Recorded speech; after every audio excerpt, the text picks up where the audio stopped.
Hey everybody, welcome to episode 5 of the SmartB Sports Update podcast. Yes.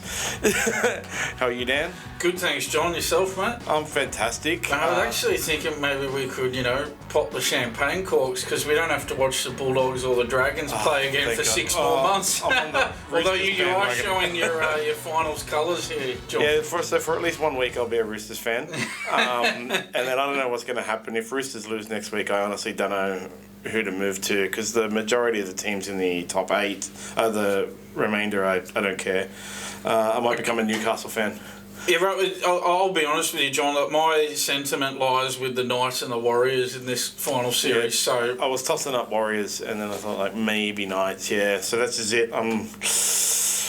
Hopefully Roosters can get through. yeah. Well, we'll see how it goes. It's going to be an interesting final series, but we'll get to that in a bit. So we can go over the games. There's not really much to discuss actually with the games because it was last round. But we want to do a quick breakdown of our team reviews after that for the bottom 8. And I think so every week whoever gets knocked out, we can then review that team. It's going to be a harsh one on those Bulldogs guys. Yeah, and I've got a bit to say about South Sydney too when we get to that, for John. Sure. I got nothing much to say about the Dragons, except I do want to go over the second coming of Christ. Shane Flanagan is not what everyone seems to think it will be based on his record, actually. Okay, that's going to be very interesting. So that's a little teaser for later on in the show. So let's look at the Broncos Storm. As expected, actually, the Storm, it wasn't as expected. I tipped the Broncos. And then the Storm ran away with it. So that's a ridiculous record they have. Yeah, so the Storm have won their past 14 games against the Broncos dating back to 2017, John.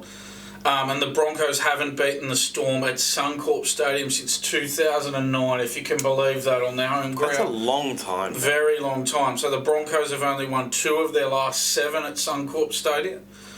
The Broncos also played their 900th game since entering the Premiership in 1988. Wow. That's a lot of games. But yeah, so the Storm ended up running away with it. I don't think the Broncos were really in it from the beginning. And it could have been a lot to do with the fact that they had none of their players, but the Storm also had none of their players.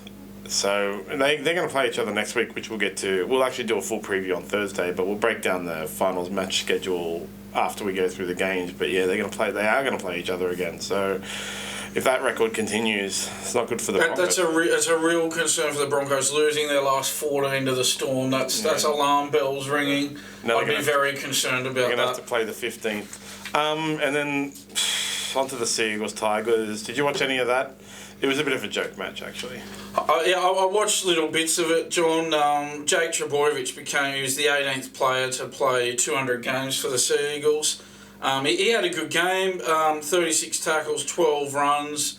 The Seagulls have now won 7 of their last 8 against the Tigers. No surprise there. Yeah, like I said last week, who hasn't? Yeah, I did see one point of interest out of this game, John, was Belinda Sharp became the first female referee under a single referee system. So that was good. That's a point of interest to take out of an otherwise pretty uninspiring matchup. I was checking it out a little bit, and I saw some ridiculous. It just became a joke to Manly. Like Daly Cherry Evans crossing the line and then passing the ball to Jake Trbojevic to score a try.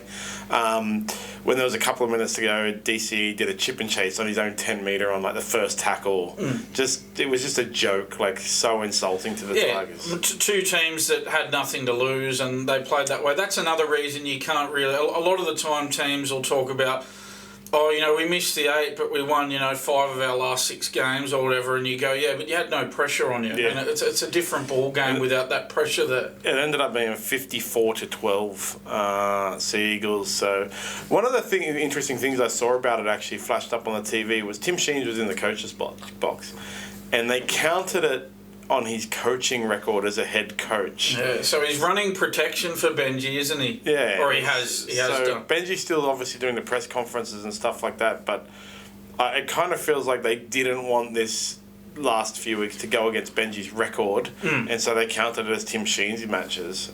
Because I saw he did like his 693rd coaching game or something like that. I was like, wasn't Benji the coach? Yeah. It seems like for a lot of the year, Tim Sheens has been the coach in name only there, and he's been running protection for Benji, taking the bullets in press conferences, and there's no protection for Benji next year. It's all on him. Yeah, that's we'll discuss that actually, because I can't see anything happening next year. Then Rabbitohs Roosters on the same night. I found Souths to be awful. They were terrible from beginning to end. I think the combination of that Kieran Walker for the Roosters is making them look really good as well. Yeah, well, Walker had a really good game, John. Just his second game back since round 7. He scored a try, had a try assist, and made 23 tackles as well. So that's 2 tries in 2 games, yeah? Yeah, it was the first time the Roosters have beaten the Rabbitohs at Accor Stadium since 2018. Wow. John. And Junior Pauga was immense, filling in for Daniel Tupou on the wing. He scored a try, had an assist, and ran for 217 metres as well. I saw a news report yesterday that Tupou won't be back next week or this week either, so it's at least they've got a cover for him. Dolphins and Warriors. Dolphins get themselves another win. Yeah, they actually messed with the whole ladder because of this. Yeah, they did too. So there you go, John. So the Dolphins now with that win, and we should mention the Warriors were resting a lot of players. A lot. They've now beaten 4 top 8 teams in their debut season: the Warriors, Raiders, Knights and Sharks. So the Dolphins had 15 line breaks to 3 for that match. Cody Nikorima sparked the Dolphins into action with 2 try assists, 4 line break assists and a line break. For the Warriors, Josh Curran, he worked hard all day. He had 131 run metres and made 36 tackles. So yeah, well, Dolphins will I think go a lot better next year. And like I think we mentioned on Thursday, the Warriors actually win or lose couldn't move position, so it just didn't matter at all. Yeah, they know they know when the main game is. It's this week, not the last round there. And then the Panthers and Cowboys. As soon as the Broncos lost, the Panthers knew what they were going to do, and they played pretty much full strength team. They dominated the Cowboys end to end 44-12.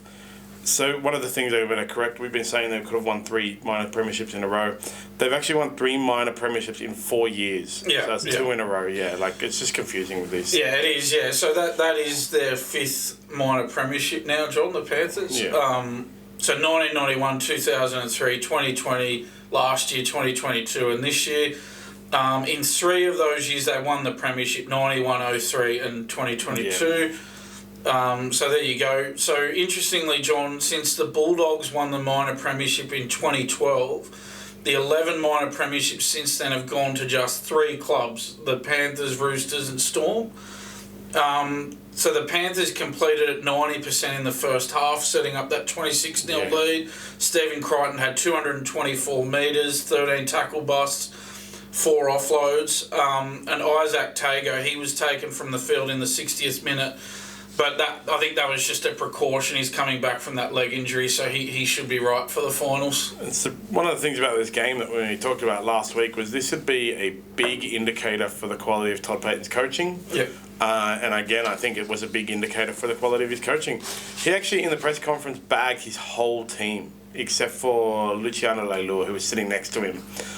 He doesn't hold back. He doesn't suffer fools, Todd Payten. Yeah, so but it's his job to get them up, and they didn't get up. So he's got to be held accountable. Yeah. Unfortunately, they did miss the 8 because of that.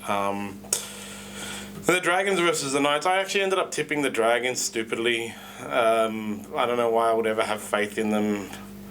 Go the Roosters. There wasn't much to that game. The Knights again, like Dom Young. Is that his name? Dom Young. Yeah, Dom Young. That was freakish what he did. He ran for 204 metres, and Greg Marju ran for 212 metres as well. So that's the first time the Knights have won at your ground, John, Jubilee, since 2009. Wonderful. So Young finished the season with a club record 23 tries. Marju finished the season with 20. And Ben Hunt your man Ben Hunt, he's now got a try in his last 5 games at Jubilee. He's got a good try. It was good. It was, yeah, and so that's 9 wins in a row for the Knights going into the finals, John. Perfect form in the lead-up for them. Yeah, can they win 13 in a row? Well, I'll tell you what, if you're going to win 13 in a row, I mean, if you're going to complete the streak, it's a good way to do it, isn't it? Going 9 in a row into the finals and then winning 4 in a row in the finals. I think Ben Hunt kind of, again, showed the Dragons' mantra, there's 5 eyes in individual brilliance. So, Titans versus Bulldogs next. I did watch the game, John. So the Bulldogs leaked points again, and then look at the score. It was 34-30. You can't score 30 points and lose. It's just not. The amount of times they've scored, they've made big scores and lost 24 points the week before, 30 points this week, they get beaten. So there were 3 tries each for Kieran Foran and Josh Addo-Carr in this game. John Addo-Carr now has 12 tries in his last 6 games against the Titans. It's the 7th hat-trick of his career, but it's the first for Kieran Foran. Oh, wow. So there you go, a long career for Kieran Foran. First time he's got in for a hat-trick. It looks like, and this is more an issue for the Dolphins than it is for the Bulldogs, it looks like Jake Averillo's avoided serious injury. Yep. Doesn't look like an ACL, more likely the less serious PCL or a kneecap issue. Yeah, so I heard that this morning, because that's a terrible thing. Jake Averillo's going to the Dolphins, and then an ACL is like anywhere from 6 to 12 month recovery. Yeah. Some players are actually never the same after an ACL. There's a whole lot of mental anguish to it, actually. Gone through this with a few of the physios and stuff that I know at my gym. It's a fundamental human function to be able to walk. It's something you had to learn to do over years of your life that you don't remember, but to have to basically learn to do it again and build your leg strength up really messes with your brain. Yeah, so good news for Jake Averillo. That's not serious. We're happy about that. Yeah, definitely. Yeah. He'll go to the Dolphins and he'll be good. Yeah. Last match of the round was the Sharks-Raiders, which was, the Raiders needed to win to show that they were actually going to be a force in the finals, and they ended up losing by a lot. It was 24-6. So Raiders have a habit of not being kept scoreless. That's one of the things about them, actually, but it's irrelevant if it's 24-6. Yeah. I did see some internet chatter where, as the score was blown out because after that Seb Chris tackle, that was just the most devastating and awful tackle I've ever seen in my life. Thank God there was no injuries from it. Yeah. But that wasn't 20 minutes into the second half. Sent off with 20 minutes to go. That lifting tackle you're talking about on Sione Katoa, John. It was well above the horizontal, very dangerous. Straight down on the neck. Yeah, I think it's safe to say he's not going to play again this year for that tackle. So he's going to cop his 4 to 6 week suspension, count one of them next week, and then Raiders will be bundled out anyway, so we'll miss the first three rounds of next year. A few other points to take away from that game, John. Obviously, that tackle was the headline moment, but, the Sharks have now won 6 of their last 8 games at home. Ronaldo Mulitalo has 12 tries in his last 8 games at Shark Park. And Jesse Ramian has a try in each of his last 5 games at Shark Park as well. So there you go. The Sharks, the end ladder for the top 8, let me just check to 100% confirm, were Panthers obviously getting that minor premiership, Broncos, Storm, Warriors, Knights, Sharks, Roosters, Raiders. Raiders are just lucky the Cowboys lost, to be honest. That's basically it. Raiders are lucky the Cowboys lost, otherwise they would have been out. So the NRL has adjusted the schedule because of the Warriors, which is nice, I think. You'll have Broncos versus Melbourne on Friday instead of the Panthers versus Warriors on Friday. Yeah, to allow the Warriors that travel time. So Broncos versus Melbourne on Friday at Suncorp. Penrith versus Warriors on Saturday at Bluebet. Yeah, so those 2 games you mentioned are not elimination, they're the qualifying finals. Right. Then Cronulla versus Roosters on Saturday at PointsBet. And Newcastle versus Raiders on Sunday at McDonald Jones. Yeah, and those last 2 are knockout games that's right. for the listeners and the viewers. Winners of the last 2 games will play losers of the first two. And then the other 2 teams will get a bye. Yeah, so obviously in our preview show on Thursday we'll go into those matchups in much greater detail, John. 100%. So basically what's going to happen is the Broncos are going to have to play next week. It's looking that way if you look at the record between those two teams, John. It's kind of funny actually because I was listening through some of our previous podcasts, and in my tipping comp, which I did end up winning by the way, so go me. I tipped 96% for the year, but in the SmartB Sports Update podcast, I have tipped. I think it was about 50%. So when I say Broncos will definitely lose 50%, guys. Can I air a little grievance in my own tipping comp, John? So I've ended up coming second in my tipping comp, 3 points behind the winner, right? I was under we do it through a website where they allow for finals tipping. So my strategy was to stay as close as I could to the leader and then tip the outsiders over the finals. But I've since been told that no, we're not doing the finals games, and it's cost me a shot at the win. So I'm a bit up in arms about that, John. You got to clarify all your rules at the beginning of the year. Yeah, it's a bit late now, isn't it? I really should have raised this a few weeks ago rather than on the last day of the regular season. One of the guys in my tipping comps is a Tiger fan, and he said he should get triple points for the last round just because of that. And I was like, yeah, sure, but it's a bet bonus, so you got to turn it over 7 times. So that's that's basically, like I said, there's not much to talk about overall for the match reviews this week because it's the end of the season. There was a bunch of do-nothing matches and stuff like that. But, yeah, I would like to go over each of the bottom 9 place teams, their yearly review, and what we kind of think will happen next year. Obviously, there's still a lot of player trades to happen. Yeah. And so we might keep this updated over the course of the year. So we'll start at the bottom of the ladder with the West Tigers. Yeah. They won 4 games the whole season. Yeah. It's a bit weird. They beat the Panthers 12-8 in round 9. Dragons 18-16 in round 10. They actually won 2 in a row. So at round 9 and 10, they won 2 in a row. After losing 8.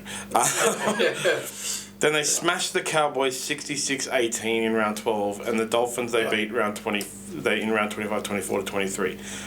What can Benji Marshall do next year to fix this record? Because that's 2 wooden spoons in a row, and technically they've gone worse this year than last year. I think even though they won more games, because they ended up 17th instead of 16th. Yeah, well, the problem is that there's just no easy answer to your question, John, because whenever there are 2 things you can do, develop juniors or buy players in. Any juniors they seem to develop, they lose them. And buying players in, well, it's very difficult to do that when your club is as unattractive as the Tigers are for any potential star recruits. And I think if you look at their gains and losses for next year so far, their losses, speaking of local juniors, they've let Luke Brooks go, Dane Laurie, Ken Mamolo, Joe Offengawi and Tommy Talau. So those 5-6 players, all of them are not fringe first graders, they're proper first graders, they're actual, they basically play in the starting 17 of any team. People they've gained are the Finery brothers from Manly, so Latu and Samuela, Aiden Caesar from Leeds. No disrespect, but it's hard to see him taking them into the top 8. And then Jaden Sullivan. So that's probably a brand new halves pairing. Yeah. That they're going to have a brand new halves pairing because Luke Brooks has got Aiden Caesar's coming out. They have a worse team next year than they do this year. Yeah, and look, as you said, John, they only won 4 games this year. They only won 4 last year as well. So that's 8 wins from their 48 games over the last 2 years. As you mentioned, their second consecutive wooden spoon. The only shining lights, I would say, this year for them, John, been Jareen Bullitt and Appy Coruscant. They've been sensational in a struggling team, those 2. Yeah, and what's Appy going to, surely Appy's not going to stay around at the Tigers after this contract. I don't know when his contract is expiring, but he is a state of origin player, one of the best hookers in the game. Surely he's not going to hang around. You do really have to wonder how they got him. They must have really paid overs. Lots of brown paper bags, allegedly. We don't want to get sued. Yeah. So I don't. In all honesty, I don't think the Tigers are doing the brown paper bags. Maybe they could attract somebody else if they did. But yeah, I can't see the Tigers actually going any better next year based on the results for the past 2 years, and there's gains and losses from next year. So, but they're obviously a new coach in Benji Marshall, totally inexperienced. He has hired or brought on as assistants people like Robbie Farah, who again is totally inexperienced. Do you want a completely inexperienced coaching staff taking over the worst team in the competition? No, and this is the thing, like Benji's gone in without any experience, and he had, by the sounds of it, he hasn't even had any. He was meant to have an apprenticeship under Tim Sheens. He hasn't had any apprenticeship. Yeah, he's just been thrown straight in, thrown to the wolves. And I feel sorry for him, actually. Actually, at the game on Friday.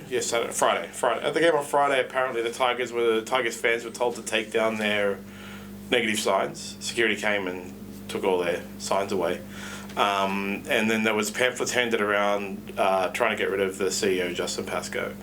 Well, if the fans are prevented from having their say on the CEO, well, maybe they should respond by not turning up to the games and see how the CEO likes that. They should boycott it, because that's like the Tigers are a club that needs from top down a rebuild, and I don't know how long Justin Pascoe's been in charge, but, you know, he could be a very good administrator, but unfortunately he's at the Tigers. And that actually comes down a lot to everybody at the Tigers. Like, you put a coach in there, Michael Maguire was there.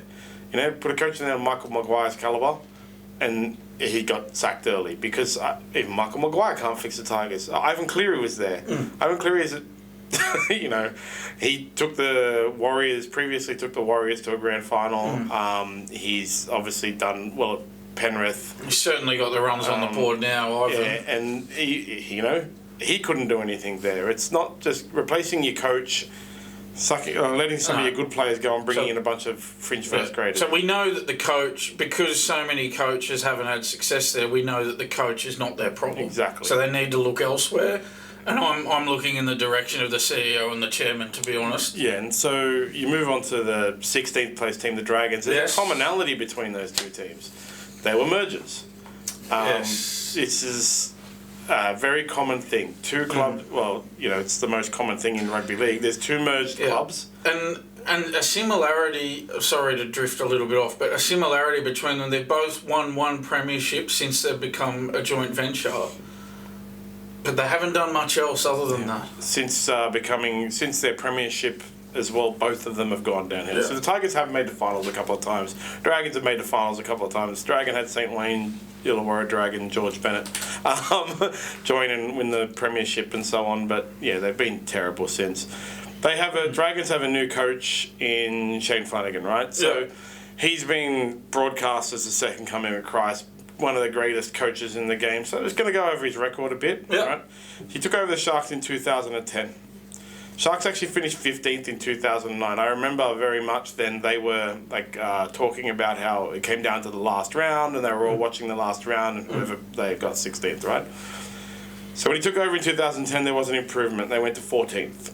In 2011, they went to 13th. And in 2012, they went to 7th.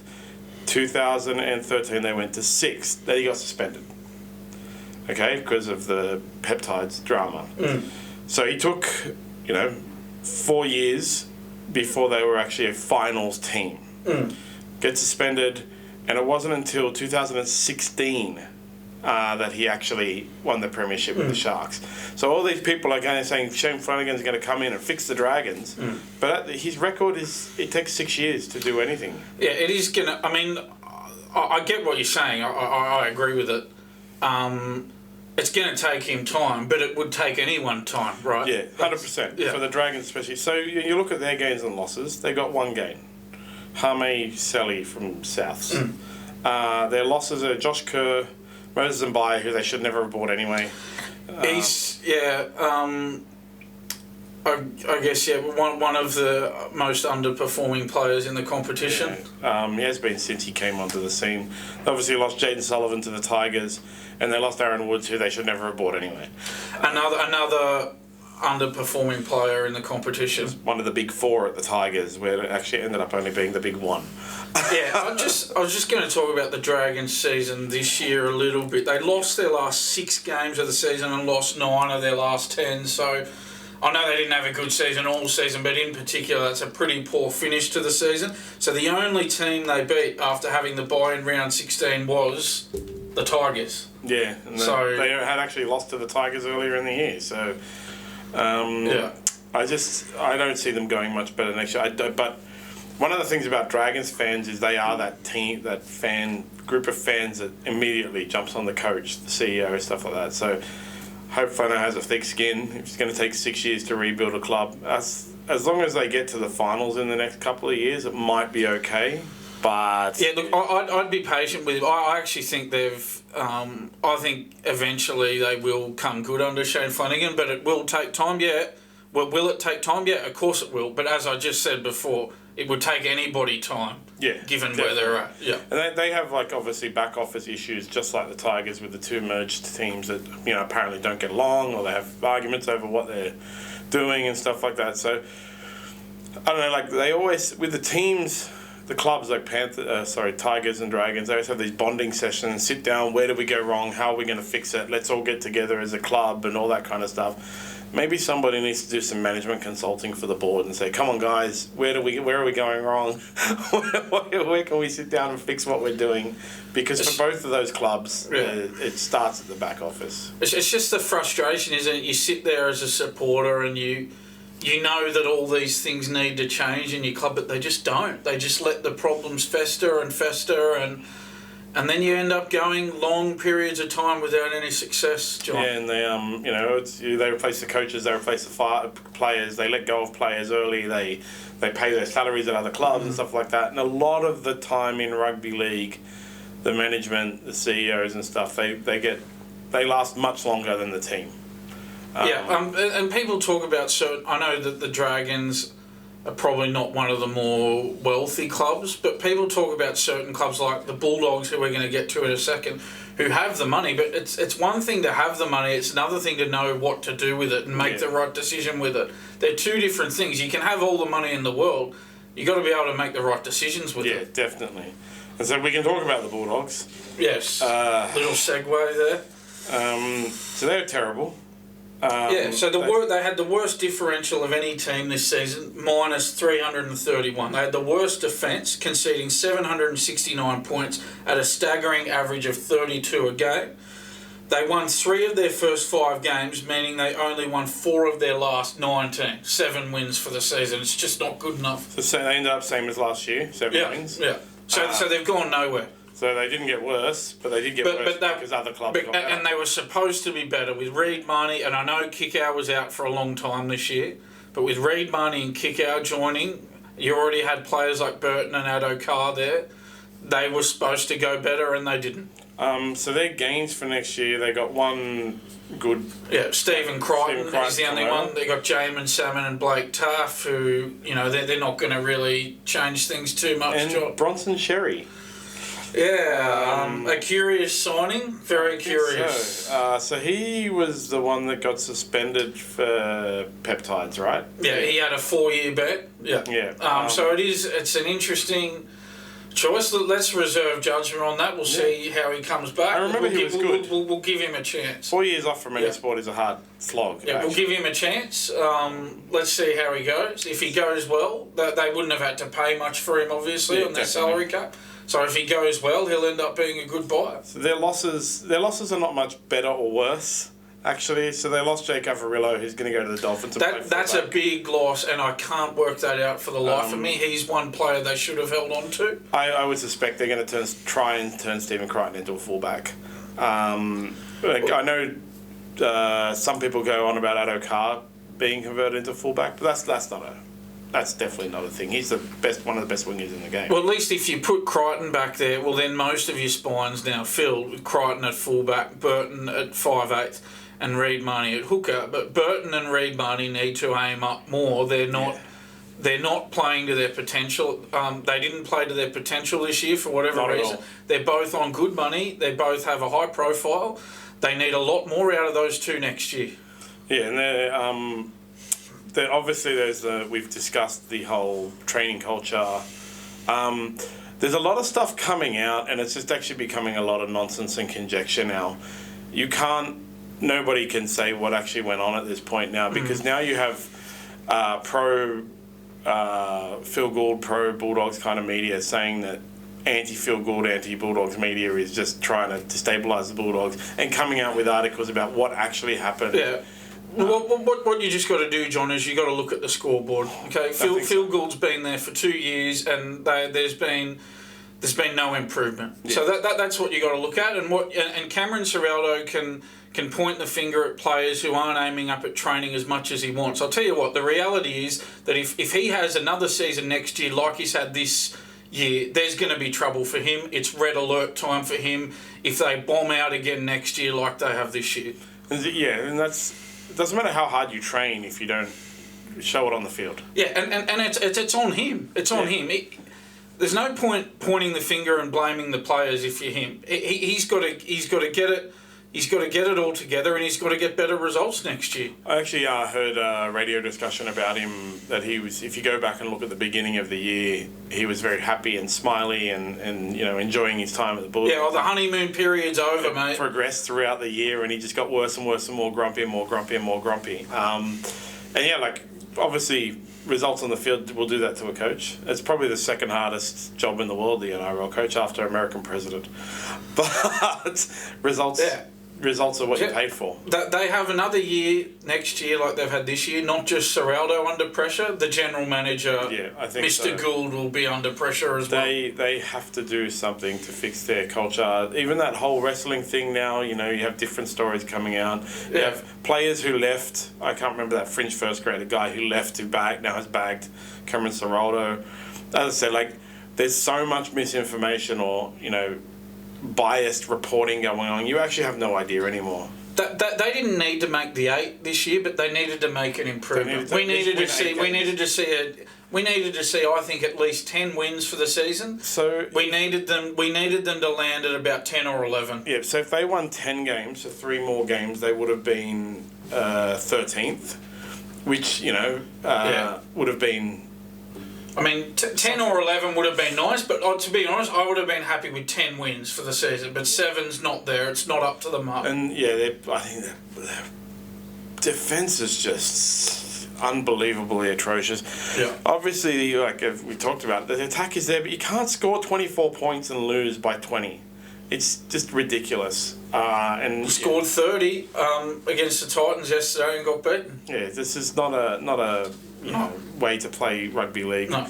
So it's not good enough. That's 7 straight years now the Bulldogs have missed the top 8, John. I think we're going to see a lot of player movement for the Bulldogs over the course of the next couple of months. Lots of players leaving. Those ones that complain, the 8 text message players, if they are real, I think they'll. Okay, so when they all leave, then Ciraldo can't put the blame on the players, and his excuse is gone once all the players he doesn't want to be there leave the club. And they have a lot of players coming out and support. It's just a nonsense. The Bulldogs are not meant to be the Tigers. They're not meant to have these off-field player dramas as well. Yeah, again, they've got the money, but again, you need to know what to do with it. You need to spend it wisely. It's one thing to have the money; it's another thing to spend it the right way. Yeah, so there'll be a lot of updates for the Bulldogs in the off-season. I don't know if they're just trying to stay in the media, even though they're not in the fight. Well, they're doing. That's one thing they are doing well. They are keeping themselves in the media. So the Titans, I think the Titans this year is nothing short of failure as well. They ended up 14th. They have a new coach coming in next year. They're one of those other teams that their gains for 2024. They're getting Keenan Palacia from the Broncos. They're losing Aaron Booth, Patrick Herbert, Cruz Leeming, Ben Liao, Sam McIntyre, Thomas McHaley, Toby Sexton. So I don't know if Des Hazard's already started. Yeah, he's already gone to the Bulldogs. Yeah. I don't know if Des Hazard has already started his clean-up, but that's a lot of losses compared to the gains. Yeah, I mean, one thing I'd say though about Des Hazard, John, I think they're on a winner with him. I think he's one of the best coaches in the game. Between 2007 and 2014, his teams played in 5 of the 8 grand finals in those years. So it says a lot about his credentials as a coach. Has a great record of getting his teams into the finals. One area I think where they let themselves down this year and they need to improve is their record on their home ground at Seabus Super Stadium. They played 11 games there this year, won 5, lost 6. That they need to be better at home to move up the ladder, and I think it's one thing that Des Hasler will work on. He'll make that a priority. On the upside, winger Alafayana Khan Pereira became just the 5th player in the NRL era to score 20 tries in his first season. Oh, wow. So that's one positive. So they can score points. Yeah. Des Hasler has a habit of making home grounds fortresses as well. Obviously he has some, after he's left the club, issues. Every club that he leaves has years of cleaning up to do, and so on and so forth, and blah, blah, blah. It's always the excuse for when they suck after he leaves. Because Des Hasler left us in a mess. Yeah, but when he was there, everything was fine. Exactly. He actually... I think... On Des Hasler, people will talk about how he left the Bulldogs. It's been 6 years since he left now. There's no more blaming Des Hasler. No, trust me, I'm a Dragons fan. You can blame Wayne Bennett forever. I just don't think... You can maybe get away with that for a couple of years. I don't think they can get away with that anymore. It's been too long since he's been there. 12 years in, it's all Wayne Bennett's fault. But you're still going with it. Blame forever. Des Hasler's fault forever. In 20 years when you're still missing the finals, that was all because of Des Hasler. It's absolutely nonsense. Time to get over that. There's not a single player left at the club that, Des Hasler put on a back-ended contract. It's the Dolphins is, even though they're the bottom 8, we talked about it before, they had a successful year. You can't say they didn't have a successful year. They won their first 3 games, but only won 2 of their last 12. So the season, I think, just got too long for the Dolphins there. They didn't have depth. They couldn't sign star players when they started. They'd struggled to sign players. There was even the worry that they weren't going to have a top 30 squad at the beginning of the year. Yeah, so if you look at it from that point of view, they've avoided a bottom 4 finish. Yeah. So I think that's a positive for any first-year team. Definitely. To avoid a bottom 4 finish. You'd almost be happy just not coming last in your first year, and they've gone better than 4 teams. Plenty for them to build on next year, and I guess it's hard for any new team. They just don't have the continuity. They haven't formed the combinations. It's a lot to adjust to, so they'll be better for the run in 2024. There's no doubt about that. They're only losing Herman Esiesi and Oliver Gildart, both for going to the Super League. Herman going to Hull FC and Oliver going to Hull Kingston Rovers. But they are gaining Jake Averillo, who's a great fullback. A very, very handy acquisition for them, John. Very handy. Herbie Farnworth and Thomas Flegler. Tom Flegler's a good acquisition as well. And Farnworth too. So they've bought well. And I mean, they could be... I'm not saying they'll make the 8 next year, but... They're sort of looking at pushing that 9-10 sort of spot, I think. They could be the Roosters, Raiders, Rabbitohs, Eels, Cowboy level next year. It was quite a lot of them there. So we had like last few weeks 3 teams that could make that, but there was those 5 teams. Dolphins could be one of those middle of the road teams. The Cowboys, look. I was just going to add this. I think the Sea Eagles are next. Oh yeah, Sea Eagles. Sorry. I don't know what happened there because they lost some key players to injury and they didn't play badly all year and they just missed the 8. They just it's not like they just missed the 8. They fully missed the 8. They only won 11. They lost 12. They ended up the season on 29 points. They just missed the 8. I can't see why. What would be I think a lot of it, John, as always with them, it hinges on the fitness of Tom Trbojevic. Losing him to that pec injury in Origin and not having him again for the rest of the year, that hurt them greatly, obviously. You make a good point, though. It's funny that they play well a lot, but they just... why are they not higher on the ladder? They had 4...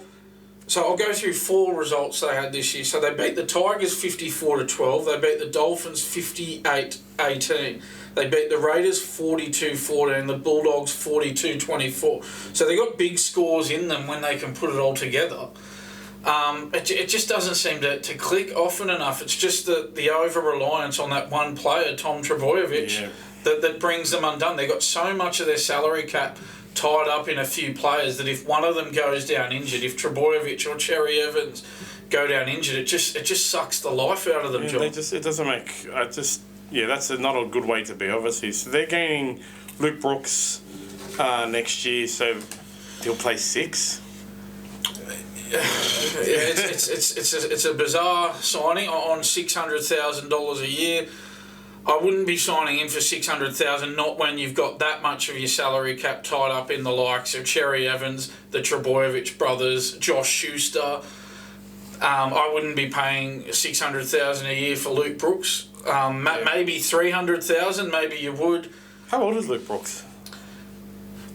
He debuted in 2013, so he'd be pushing 30 now. He'd be just short. Yeah, 28 years. Yeah. So he's got a good, I don't know, like 4, 5, 6 years in him. But yeah, like he's a halfback, so they've got Daly Cherry Evans. But he underperformed at the Tigers for the whole time he was there, John. Yeah, it's big 4, but it ends up being big 1. There was only Teddy. So it is a bizarre signing. They also got Jackson Paulo and Tommy Talau coming in, and they've only lost the Fino brothers. So their team doesn't change that much next year, actually. Just need their big guns to stay injury-free. If their whole teams, or if their key players, Tom Trebojevic, Daly Cherry Evans, stay injury-free all year, they can make the top 4. It's when those injuries happen that they're brought undone because they have a high-risk salary cap strategy of paying a lot of their money to only a few key players. And no depth to cover it. Yeah, that's the problem. When you do that, you have no depth. If one of them goes down, you miss the 8. Surely they haven't signed Luke Brooks over to cover Daly Cherry Evans in case he goes down and then run Luke Brooks in the Premier League, so the New South Wales Cup. So he's going to play 5'8", surely. I just don't know why you'd spend $600,000 on Luke Brooks and not just develop a young half in that position. If Cherry Evans were to go down injured, just throw a kid in there. Maybe they can move to create a good half 5'8" out of Luke Brooks, and then if Daly Cherry Evans does go down, Luke Brooks can take over the main playmaker. I don't know. It's a really weird signing, and I just don't understand the Sea Eagles at all. I don't know if it's just they're a mysterious. Nobody else does Hasler either, so maybe that's just... It's fair to say that they should not be 12th, John. No. That's an underachieving season for them. And they didn't even push for the 8 for the last few rounds, like the last 4, 5, 6 rounds. They weren't in that discussion of, they can make the 8 kind of thing. It was all Roosters, Rabbitohs, Eels, Cowboys. So they won 11 and lost 12 for the season. They shouldn't be losing more than they win with that roster. So if they had won one more, they would have been 9th. They still wouldn't have been in the 8, but they would have been 9th. It's interesting also just looking at that final ladder, John. So when there were 16 teams, often winning half your games would be enough to get in. But now that we've got that 17th team, so winning 12, losing 12, it's not enough to get you in. The Rabbitohs, Eels, Cowboys all did that. The Raiders won 13, lost 11. They got in the 8. Yeah, so now with 17 teams, you got to win more than you lose now. Winning the same amount as you lose is not enough anymore. Yeah, so it's 13 points, so 32 points. We'll see next year if that's the continuation. But they've got to win more than they lose, and if they don't, then they're going to be like the Sea Eagles. So now the Cowboys. Look, I just think they've got poor coaching. It's harsh to say, but I just don't think their coaches built their. So you're not happy with Todd Payten? No, I think they need a better coach. What do I know? But a lot of their season comes down to coaching. In those big games, in those big moments. Even if they had been competitive in that final match against the Panthers, once the Panthers named their full squad because now we can win the minor premiership, it was kind of like, sorry Cowboys, poor Cowboys, but if they had been competitive, it would have been it would have shown the quality of coaching. Yeah. I think that's a big tell, the fact that he couldn't get them up to even play competitively, to sit there and go, guys, if you win tonight, believe that you can win. Because if you win tonight, you're actually in the 8. They would have knocked the Raiders out. They have a far better points differential with, 4. But the Raiders are at -137. So all they had to do was win. Yeah, a very poor finish. A very poor finish to the season cost them a final spot. They lost 4 of their last 5. And look, they were there, only 2 points off the 8. So that you'd have to think that finish to the season cost them a shot at it in September. They had that thing where they had the shellacking from the Tigers in whatever round it was. Yeah, that was bizarre. That 66-18 game. Yeah, and then 2 weeks later or 3 weeks later, they played the Tigers again and beat them like 72-0. And then they went on this tear where they won a whole bunch of them in a row, and then. But that just shows you that there's too big a gap between their best and worst football. Yeah, 100%. That they could lose 66-18, and then win 72-0. That was against the Tigers. Yeah. So they lost. And it was only a couple of weeks apart. So how do you lose 66-18 and then beat the same team 72-0 only a few weeks apart? Yeah, and that's, like I said, I think that comes down to coaching. Not coaching just in inspiration, but preparation. Because that's the 2 jobs of the coach, right? To prepare and to inspire. Not to be like, oh, I'm going to inspire you to, make $1 billion, but to inspire them to win, to get them up at halftime, stuff like that. So I think he might be a good coach in the preparation, but the failure is the things like that. You can't. They were actually really close to the 8 for this long period where everyone was like, oh my God, the Cowboys are going to push everyone and kill everyone because they won 6 whatever it was in a row. And then they collapsed. And that only comes down to coaching, I think. They might have peaked too early, but even then, the fact that they missed out by one win and weren't competitive in that last game. I don't know how long Todd Payton's been there, actually. We could check that, actually. Probably a good idea before I start bagging the poor guy too much. So he... I think this was his third season, Yep, so... Yeah, 2021, 22 was his third season, yeah. He's got a 50% win record, and we just discussed 50% isn't going to make it anymore. So, I don't know, surely he's only got 1 more year there, unless he can bring him up, Yeah. Interesting times there, John. So their gains, just quickly, their gains and their losses. They've gained Jake Clifford from Hull FC, and they've gained Viliami Vailea. I need to start getting the phonetic pronunciations for this. There's a few tongue twisters. And then they've lost Peter Hicker, and they've lost James Tarvo.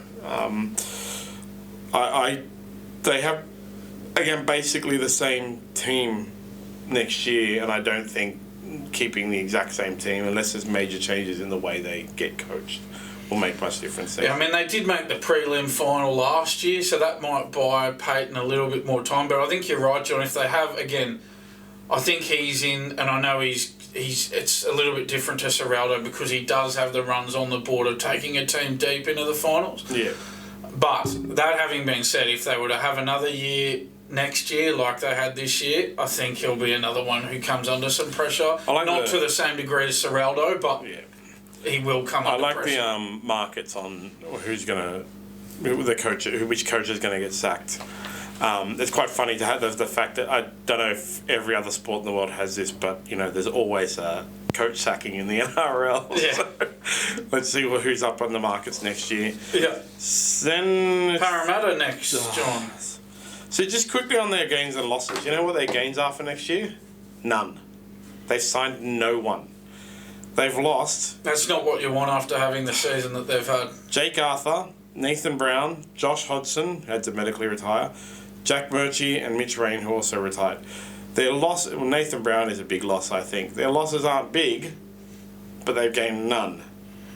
It seems to be harder and harder now, John, to get those marquee players away from their clubs. It just seems to be really difficult for the clubs outside the 8 to recruit these star players in.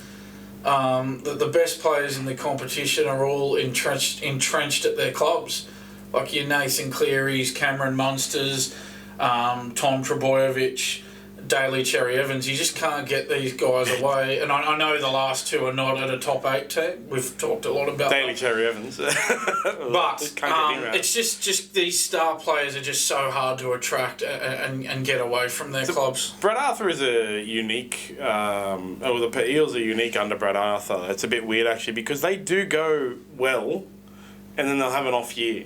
And so I don't really have much I can never do the next year for them. It's just a bizarre thing because they do have these years where they go really, really well under Brad Arthur, and he's like, coach of the year almost, and then they have this. That might happen for like 1 or 2 years. So he's been there since 2014 as well. He's been there a long time. He's going to turn into the next Brian Smith, but then they just have these years where they're just so weird, like just off. Yeah. And they just seem to struggle to have sustained success, John. Whenever they have a good year and make a grand final, they can't back it up with, successive top 4 finishes. That's it, yeah. And so they ended up 10th, same points as the Rabbitohs. Comes down to that 50-50 win rate. Yeah. So just a couple of points on their season, John. So Mike Acevo, he scored 33 tries in his last 36 games, including 20 this season. Just very disappointing to miss the 8 after making the grand final last year. That's going to leave their supporters really scratching their heads. 100%. And it's bizarre. So, they could make the finals next year, actually. They could be top 4 next year. You just don't know. Yeah, they struggle with that sustained success. I mean, at least they have it from time to time. They have. It's been a long time since they've had the ultimate success of a premiership. 1986 was the last time I wasn't alive, John. That's how long ago it was. It's just that struggle for Parramatta. I think that's what before they worry about winning a premiership, that they just need to try and string some top 4 finishes together in successive years and just entrench themselves in the finals. Yeah. They're a weird club. So I will tip them for the 8 again next year. At the beginning of the year, I just do a mock tip for the 8, and I'll tip them for the 8 because you just don't know. And it's like a lucky one. Like, yep, sweet, got it. Yeah. Brad Arthur has a positive win rate as well. Like, he's at 53%. So if he can show that next year, they'll make the 8. Yeah.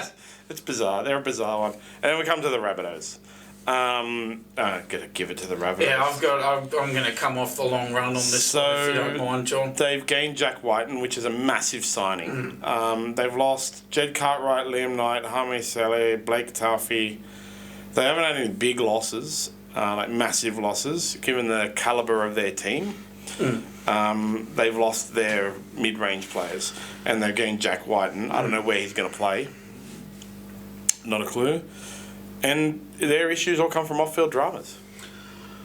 So, John, what I think needs to happen here is Russell Crowe, a.k.a. Maximus, the Gladiator, the Academy Award winner, rather than hanging the phone up on Sam Burgess, what he needs to do is pick up the phone to Jason Demetrio, and he needs an explanation. He needs to ask why they missed the 8 after leading the competition after round 11. He needs to ask why they only won 4 of their last 13 games. And he needs to ask why they went from conceding only 5 tries in 3 games against Penrith, Melbourne and Brisbane to this, where they've finished outside of the top 8. And so that's one of the things that since Rusty took over, the Souths have had off-field dramas, but they haven't let it affect them. And every single time a club has off-field dramas, the players or the coach will come out and go, it doesn't affect us. And then you see the slide. They always slide. It's not affecting us, but you're losing now. And South, traditionally, they've always had off-field dramas. They had issues with, star players like Greg Inglis, they had issues with, and things like that off-field. But it didn't affect them since Rusty took over and they actually started winning. This year, it has really, really affected them. They're a strange one like the Bulldogs. You don't really know if Latrell Mitchell is getting special treatment, but when Sam Burgess says he is, you've got to have a look at it. All of the players that apparently had a problem with Latrell Mitchell came out in full support of him. When somebody in NRL, in rugby league, when somebody comes out in full support of someone else, it means they have no support. Everybody knows. Like when the club comes out in full support of the coach, Trent Barrett gets sacked 2 weeks later. You can't. Yeah. It's the Rabbitohs. They're not meant to have problems with off-field dramas that affect their form, and they did this year a lot. So the coach, Jason Demetrio, he goes into the same category as Todd Payton. John had a good year last year, prelim final finish, but he's had a bad underperforming year this year. And again, we've said this about a few coaches so far. If what happened this year happens again next year, he's going to be under pressure, John. Yeah, they one of the things about them, which you touched on, was they're the first club ever since the top 8 system to be leading the ladder after 11 rounds and then not make the finals. Yeah. They were leading the... Yeah, after 11 rounds, they were on top of the ladder. They won 8 of their first 11 games, and then they only won 4 of their last 13. I really wish... 12 and 12. I had a friend who was a Rabbitoh supporter, so I could send them the meme of the Rabbitoh on the slide. Yeah, I know you don't like the Rabbitohs, as I can see by your jersey this week, John. So you're not unhappy about what's happened to them. No, it was great. I'll be honest with you. They're one of the teams. I don't support the Rabbitohs, but I do have a soft spot for them. So I am upset that they had the finish to the season. I'm on the Roosters side just because all my mates are Roosters fans. You know, like I go to a lot of Roosters games. I went to like one game in the normal crowd this year.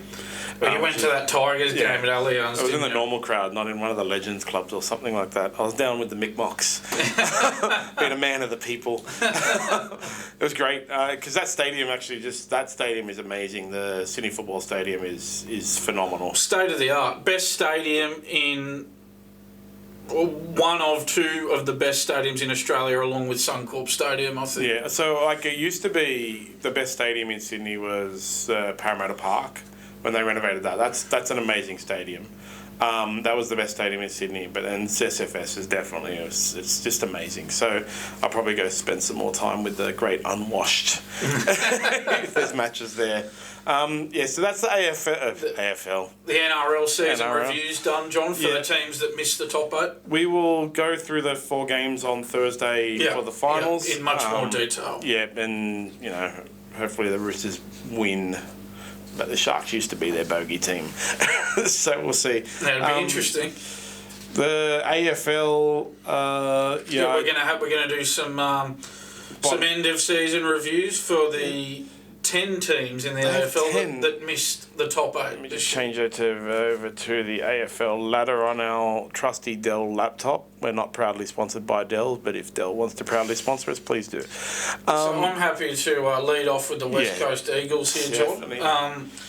So a wooden spoon for them, which is not ideal. They lost 5 games by more than 100 points this season. That's ridiculous. With the worst of those being a 171-point thrashing at the hands of the Sydney Swans. That's even more ridiculous. The only positive for them this season, John, was young forward Oscar Allen. He missed all of 2022 with a foot injury, but had a good season this year. He kicked 53 goals from 23 games this season, but...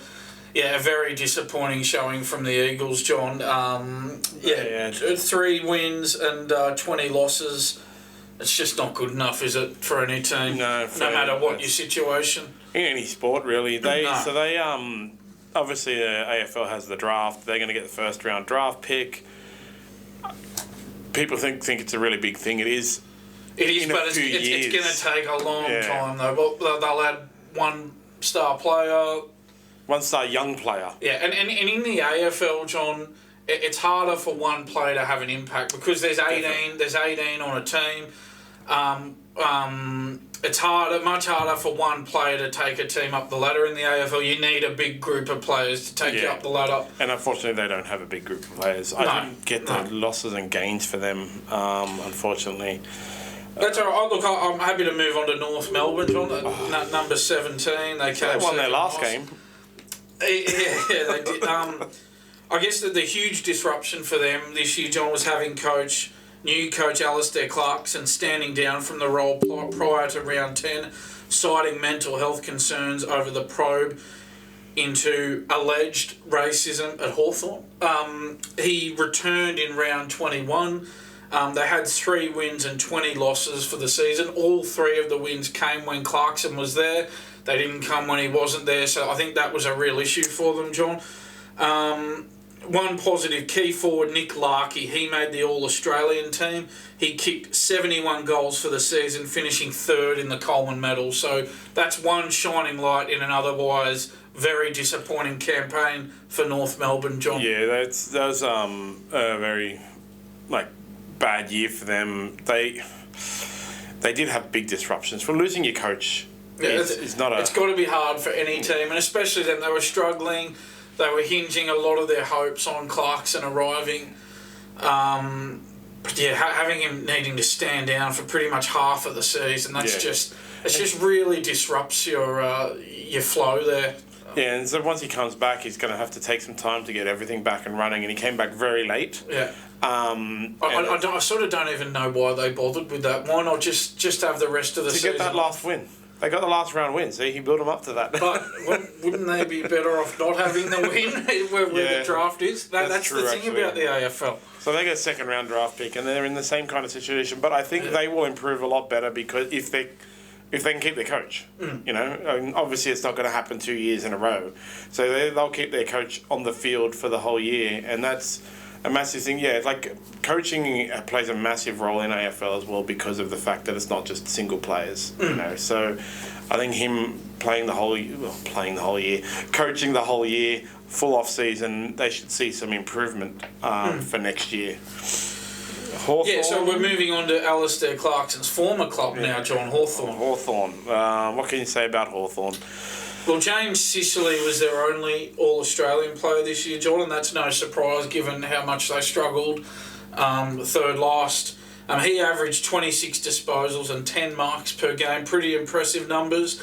Luke Bruce kicked 47 goals for the season. That's the 8th season in his career he's kicked 40 or more goals, John. So Luke Bruce and Sicily, two, impressive seasons there in an otherwise very... They had off-field dramas. Underwhelming campaign, yeah. Big off-field dramas, yeah. Yeah, well, if it was affecting the Kangaroos losing their coach over it, well, it's going to affect the actual club that the spotlight was on. Yeah, and hopefully that's all sorted before next year. And yeah, look, I think Hawthorn, you got to cut them a little bit of slack. I mean, they won those 3 premierships in a row, 2013, 2014, 2015. It's the yin and the yang, isn't it, John? What goes up has to come down. You lose all your players. You got to regenerate. All your players retire. That group's retired. They're long gone now. And then you got to regenerate. So at least when they were up there, they maximised their premiership window. Definitely. But now for them, it's about getting back up into that premiership window. They're actually going through a rebuild. Yeah. And the Suns, the Suns just suck, and they have since they came into it. Look, Stuart Dew was sacked, John. Good news for them. Damien Hardwick, the Richmond triple premiership coach, he'll take over in 2024. It's much needed for them, John. Their supporter base, their membership base needs some news like that. In terms of this season, losing skipper Tuke Miller to a meniscus tear for 11 games after round 6, that really upset their midfield and any chance they had of mounting some sort of form throughout the middle part of the season.